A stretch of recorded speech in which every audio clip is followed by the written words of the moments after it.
여러분 안녕하십니까? 5월 20일 금요일 뉴스투데이 대전, 세종, 충남입니다. 6일 지방선거 공식 선거운동 시작에 맞춰 대전 MBC는 대전과 세종, 충남의 광역단체장과 교육감을 비롯해 주요 격전지에 여론조사를 실시했습니다. 먼저 시도지사 선거는 세 곳 모두 여야 후보가 초접전 양상을 보였습니다. 이승섭 기자입니다. 대전시장 선거에서 누구에게 투표할지 물었습니다. 더불어민주당 허태정 후보 36.7%, 국민의힘 이장우 후보 41.9%로 오차 범위 안에서 경쟁하고 있습니다. 지역별로 보면 앞선 지방선거와 총선에서 민주당에 쏠렸던 표심이 분산됐고 특히 대전에서 유권자가 가장 많은 서구와 원도심 민심의 척도인 중구에서 이장우 후보의 지지율이 높았습니다. 세종시장 선거는 더불어민주당 이춘희 후보 40.3%, 국민의힘 최민호 후보 37.9%로 역시 오차 범위를 벗어나지 않은 접전입니다. 두 후보의 지지도는 지역에 따라 선명하게 엇갈렸는데 신도심 지역에서는 이춘희 후보가, 원도심 지역에서는 최민호 후보가 우세했습니다. 충남도지사 선거는 더불어민주당 양승조 후보 41.2%, 국민의힘 김태흠 후보 39.2%로 오차 범위 안에서 팽팽하고 충청의 미래당 최기복 후보는 0.6%입니다. 충남 최대의 도시로 이번 선거의 승부처로 꼽히는 천안에서는 양승조 후보가 앞섰고 김태흠 후보는 자신의 국회의원 지역구였던 충남 서해안 지역에서 우위를 나타냈습니다. 광역단체장 후보들의 연령별 지지도를 보면 40대 이하에서는 더불어민주당 후보들이, 60대 이상에서는 국민의힘 후보들이 대체로 우세했고 50대는 박빙이었습니다. 지방선거의 투표 의향을 묻는 질문에는 대전과 세종, 충남 모두 90% 넘게 투표할 생각이라고 답하며 적극적인 투표 의사를 밝혔습니다. MBC 뉴스 이승섭입니다. 이번 대전 MBC 여론조사에서는 특히 직전 지방선거에서 민주당에 쏠렸던 충청권 민심이 뚜렷한 변화를 보였습니다. 여야가 초박빙의 접전을 펼치는 상황에서 부동층도 20% 안팎으로 적지 않아 이들의 표심이 막판 어디로 쏠릴지가 최대 변수로 떠오르고 있는데요. 또 지역 민심을 이끌 최대 현안은 무엇인지 계속해서 김윤미 기자가 보도합니다. 4년 전 지방선거는 물론 최근 총선에서도 더불어민주당으로 쏠렸던 충청권의 민심. 하지만 이번 여론조사에서는 광역단체장 세 곳 모두 초박빙 접전 양상입니다. 여야로 팽팽히 갈린 지지율 속에서도 아직 지지 후보를 정하지 못했거나 없다고 응답한 부동층이 대전 21.4%를 비롯해 세종 21.8%, 충남도 19%로 적지 않습니다. 현재 지지하는 후보가 있더라도 투표소에 가기 전까지 바꿀 수 있다는 유권자도 대전 15.8%, 세종과 충남이 16.9%와 15.2%로 각각 나타나 표심 변화도 변수로 떠올랐습니다. 열흘 남짓 남은 지방선거에서 표심을 가를 최대 현안이 무엇인지도 물었습니다. 대전에서는 응답자의 가장 많은 36.5%가 산업단지 조성을 통한 일자리를 꼽았고 이어 트램이나 지하철 등 도시철도 추진도 30.1%를 차지할 만큼 중요하게 생각했습니다. 세종 시민들은 22%가 대중교통과 도로 개선을 1순위로 꼽았고 국회 세종의사당 추진과 KTX 세종역 신설이 뒤를 이었습니다. 충남에서는 도지사 선거 표심을 결정할 주요 현안으로 내륙철도와 동서횡단철도 건설, 수도권 광역급행철도의 천안 연결을 1, 2위로 선택해 교통망이 최대 관심사였습니다. 정당 지지도에서는 대전과 충남은 더불어민주당이 35% 안팎인 반면 국민의힘은 50%에 육박하는 등 우세했고 세종시는 국민의힘 지지율이 39.2%로 민주당 지지율 41.4%에 오차 범위 내로 바짝 붙어 그동안 민주당 텃밭으로 불렸던 정치 지형의 변화를 시사했습니다. 이번 지방선거에서 국정 안정을 위해 국민의힘에 힘을 실어줄 필요가 있다는 응답은 대전과 충남에서 약 40%로 상대적으로 높았고 반면 세종에서는 지역 일꾼을 뽑는다는 데 의미를 둔다는 응답이 비교적 높게 나와 눈길을 끌었습니다. MBC 뉴스 김유미입니다. 대전 MBC 여론조사, 이번엔 교육감 선거입니다. 교육감 선거는 유권자들의 관심도가 상대적으로 떨어져 항상 깜깜이 선거로 비유되죠. 4명에서 최대 6명이 출마한 이번 선거에서는 현역 교육감이 강세를 보였습니다. 지지 후보가 없다거나 무응답 비율이 모두 절반을 넘어 부동층의 향방과 막판 단일화 여부가 변수입니다. 조형찬 기자가 보도합니다. 4명이 출마한 대전교육감 선거는 설동호 현 교육감이 24.9%, 성광진 대전연구소 소장이 9.0%로 나타나 리턴 매치인 1, 2위 격차가 배 이상 벌어졌습니다.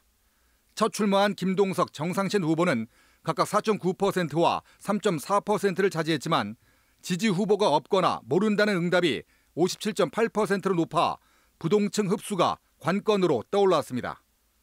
대전교육에서 가장 시급한 현안으로 31.6%가 동서교육 격차 해소를, 21.2%는 기초학력 신장을 꼽았고 최근 논란이 된 학교 신설과 과밀학급 해소가 뒤를 이었습니다. 6명이 출마한 세종교육감 선거 역시 최교진 현 교육감이 20.4%로 선두, 최태호, 사진숙, 강미애, 이길주 후보가 6에서 7%씩 얻어 2위권이 치열한 가운데 역시 부동층이 과반입니다. 최근 2위권에서 일고 있는 후보 단일화가 최대 변수로 작용할 전망입니다. 세종교육에서는 기초학력 신장과 신원도심의 교육 격차 해소가 가장 큰 관심거리였고 신도심 통합학교와 학교별 급식 질 개선에 관심이 많았습니다. 충남 교육감 선거 역시 3선에 도전하는 김지철 현 교육감이 24.7%를 차지해 2, 3, 4위인 김영춘, 이병학, 조용정 후보의 지지율을 합한 것보다 높았고 부동층이 과반인 52%였습니다. 충남 교육에서는 도농 간 학력 격차, 사교육 부담 완화에 관심이 가장 높았고 학교 통폐합 문제와 코로나19로 인한 학력 저하 해소가 중요하다고 답했습니다. 이번 조사는 대전 MBC가 코리아 리서치에 의뢰해 지난 17일과 18일 대전과 세종, 충남 각각 800여 명씩을 대상으로 100% 무선 전화 면접 방식으로 진행했고 95% 신뢰 수준의 표본 오차는 플러스 마이너스 3.4에서 3.5%포인트며 자세한 내용은 중앙선거 여론조사 심의위원회 홈페이지에서 확인할 수 있습니다. MBC 뉴스 조형찬입니다. 6일 지방선거 공식 선거운동이 시작됐습니다. 여야 후보들은 모두 충청권의 승리가 지방선거 승리를 위한 필수 요소라며 여당은 새 정부의 국정운영 뒷받침을, 야당은 정부에 대한 견제를 앞세워 표를 호소했습니다. 김광현 기자입니다.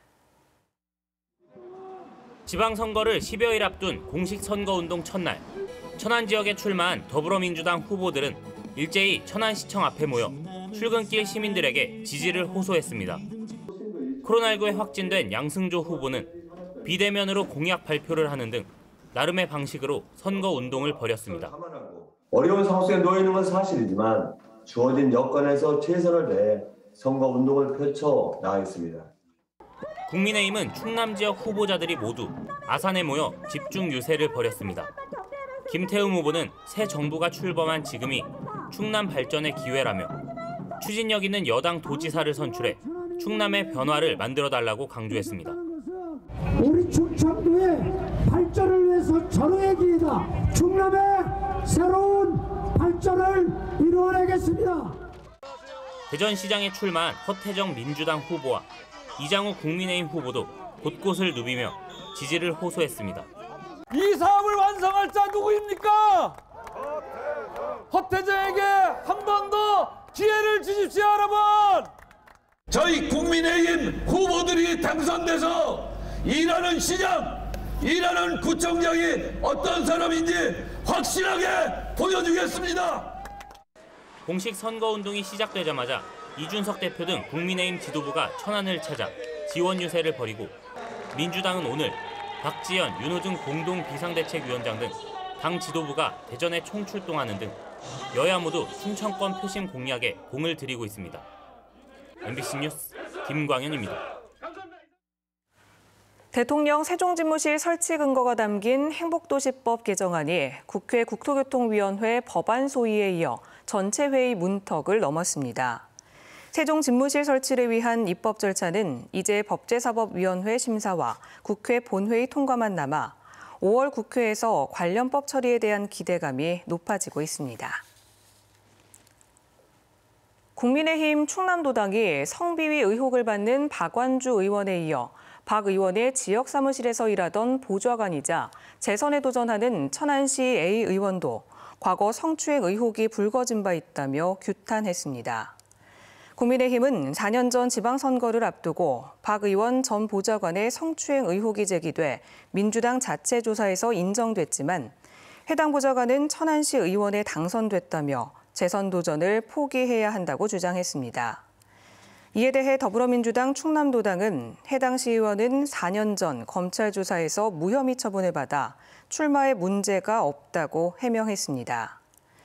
한편 성비위 의혹으로 더불어민주당에서 제명당한 박완주 의원에 대해 피해자 측은 서울 영등포경찰서에 고소장을 냈으며 경찰은 사안의 중대성을 고려해 사건을 서울경찰청 여성청소년범죄수사대에 배정했습니다. 충남도 선거관리위원회가 지방선거를 앞둔 당내 경선 과정에서 선거인에게 음식물과 금품을 제공한 혐의로 예비후보자 A씨와 정당 관계자를 검찰에 고발했습니다. 이들은 이달 초 A씨의 경선 통과를 위해 투표권을 가진 당원 3명에게 현금 50만 원과 6만 원 상당의 음식물을 제공한 혐의를 받고 있습니다. 다음 달 1일 치러지는 지방선거 공식 선거운동이 시작된 가운데 선거벽보도 오늘까지 일제히 부착됩니다. 선거벽보를 찍거나 낙서 또는 철거하면 2년 이하의 징역이나 400만 원 이하의 벌금에 처해질 수 있습니다. 한편 후보자의 재산과 병역, 납세, 전과 등이 게재된 선거 공보물은 오는 22일까지 각 가정에 발송될 예정입니다. 이번 지방선거에서 세종시는 전직 행복청장들 간의 맞대결로 관심을 끌고 있죠. 여야 후보는 세종시의 교통 문제를 놓고 대전 MBC TV 토론에서 설전을 벌였습니다. 김태욱 기자입니다. 세종시장 자리를 놓고 10년 만에 맞대결을 펼치는 전직 행복청장 선후배 더불어민주당 이춘희 후보와 국민의힘 최민호 후보는 TV 토론 시작부터 거친 표현을 쏟아냈습니다. 행정수도 완성을 위해 평생을 바친 후보와 세종시를 충남도 산하 기초자치단체로 만드는 데 동의하고 행정수도를 방해하고 방관했던 후보 간의 대결입니다. 세종시의 가장 큰 문제를 말하려면 누구든지 교통 문제를 말합니다. 누가 이런 도로를 설계했느냐고 분개하기까지 합니다. 누가 했습니까? 행복도시건설청장 시절 이춘희 후보입니다. 세종시의 교통 문제를 두고는 토론 내내 부딪혔습니다. 지하철은 필요 없다라고 말씀하셨고 지금도 지하철은 필요 없다고 생각하시는지 말씀해 주시기 바랍니다. BRT 도로가 있기 때문에 도시철도는 필요 없다 이렇게 말씀드렸는데 그것을 자꾸 지하철 얘기를 하고 계시는 겁니다. 두 후보가 비슷하게 공약한 시내버스 무료화를 놓고는 내가 하면 교통대책, 남이 하면 복지 퍼주기냐며 설전이 이어졌습니다. 전체 무료화할 경우에는 200억 이상이 피해가 발생하는데 이 부분에 대해서 답변을 하고 싶습니다. 제가 하는 것은 이것은 복지 대책이고요. 복지 대책이니까 제가 하는 것은 이것은 교통 대책입니다. 그리고 최민호 후보가 하면은 이것은 교통 대책이에요. 세종시 집값과 주거 대책으로 이춘희 후보는 읍면 지역의 미니 신도시 2곳 조성과 매년 10,000 가구의 공동주택 공급을, 최민호 후보는 부동산 3중 규제 완화를 내놨고 아파트 청약 실거주자 공급 비율도 최 후보는 80%까지, 이 후보는 100%까지 높이겠다며 차이를 보였습니다. MBC 뉴스 김태욱입니다. 정부가 신설될 항공우주청을 경남 사천에 설치할 방침을 밝힌 가운데 항공과 우주를 분리해 우주정책 전담 조직은 대전으로 와야 한다는 의견이 제시됐습니다. 대전시가 우주정책 전략 수립을 위해 진행한 용역에 따르면 이질적인 우주와 항공을 통합하면 일관된 정책 추진이 어렵다며 관련 부처와의 유기적 협업 등을 고려할 때 우주청의 기능을 극대화할 수 있는 최적지는 대전이라는 결론이 나왔습니다. 또 조직 형태는 청 단위 조직인 우주청 설치가 바람직하지만 우주 전담 조직이라는 취지를 살리기 위해서 대통령 또는 국무총리 소속으로 설립하는 방안도 검토할 필요가 있다고 제안했습니다. 대전 지역 코로나19 신규 확진자 규모가 다시 1,000명 아래로 내려갔습니다. 대전에선 주간 하루 평균 확진자가 전주 대비 350여 명 줄어든 가운데 위중증 환자 병상을 35개로 줄였지만 절반 넘게 여유가 있는 상황입니다. 세종에선 그제 기준 269명이, 충남에선 1,471명이 추가 감염돼 이번 주 내내 비슷한 감염 규모를 이어가고 있습니다. 이번 주말 대전 원도심에서 빵 축제가 열려 현장 시식과 기부 행사 등 다채로운 프로그램이 진행됩니다. 대전관광공사는 오는 21일부터 이틀간 옛 충남도청사인 대전 근현대사 전시관 광장에서 대전 지역 빵집 46곳 등이 참여한 제2회 대전빵축제 빵 모아땅을 개최합니다. 이번 축제에서는 지난해 코로나19로 금지됐던 현장 시식도 가능해지고 참여 빵집들의 대표 빵 등으로 구성된 럭키박스를 판매해 수익금 전액을 복지시설에 기부하는 행사도 마련됩니다. 대전시가 성장 잠재력이 높고 부가가치 창출 역량이 우수한 15개 기업을 지역 스타 기업으로 선정했습니다. 이들 기업은 지능형 로봇을 비롯해 차세대 무선통신 분야 등의 기업으로 올해 성장 전략 컨설팅 등에 4천만 원씩 지원되며 내년부터 2년 동안에는 최대 4억 원이 지원됩니다. 대전시는 지난 2018년부터 해마다 15개 안팎의 스타 기업을 선정해 집중 육성하고 있습니다. 대전시가 우수 기술력을 갖춘 유망 중소기업 50개사를 선정해 경영 안정자금 이자 우대 등 다양한 혜택을 지원하기로 했습니다. 대상은 대전에 본사나 사업장을 두고 3년 이상 공장을 가동 중인 제조업이나 서비스업, 지식산업 등 기업으로 다음 달 말까지 공모가 진행됩니다. 선정기업은 5년 동안 경영 안정자금 지원대 이자 우대와 함께 국내외 전시와 박람회 참가 지원, 3년간 세무조사 유예 등의 혜택이 주어집니다. 충남도와 당진시가 당진항을 수소와 액화 천연가스 등 신성장 동력 사업을 기반으로 한 복합 물류 항만으로 발전시키기로 했습니다. 도화시는 성문 국가산업단지 앞바다까지 당진항을 확대해 주변 산업단지의 화물 운송을 지원하고 수소 산업을 위한 수소와 암모니아 부두를 조성하는 등의 세부 과제도 수립했습니다. 올해 들어 충남에서 난 교통사고와 이로 인한 사망자가 지난해보다 줄었습니다. 충남경찰청은 올해 충남에서 2,600여 건의 교통사고가 발생해 69명이 숨졌으며 이는 지난해 같은 기간보다 사고는 8%, 사망자 수는 20% 줄어든 수치라고 밝혔습니다. 사고 유형별로는 화물차 사고와 음주 사고, 노인 교통사고 등이 크게 감소했습니다. 세종시가 미세먼지 저감 등 대기 환경 개선을 위해 다음 주부터 2주간 소규모 사업장 미세먼지 방지 시설 설치 지원 사업 대상자를 추가 접수합니다. 이상으로 뉴스를 마칩니다. 시청해주신 여러분 고맙습니다.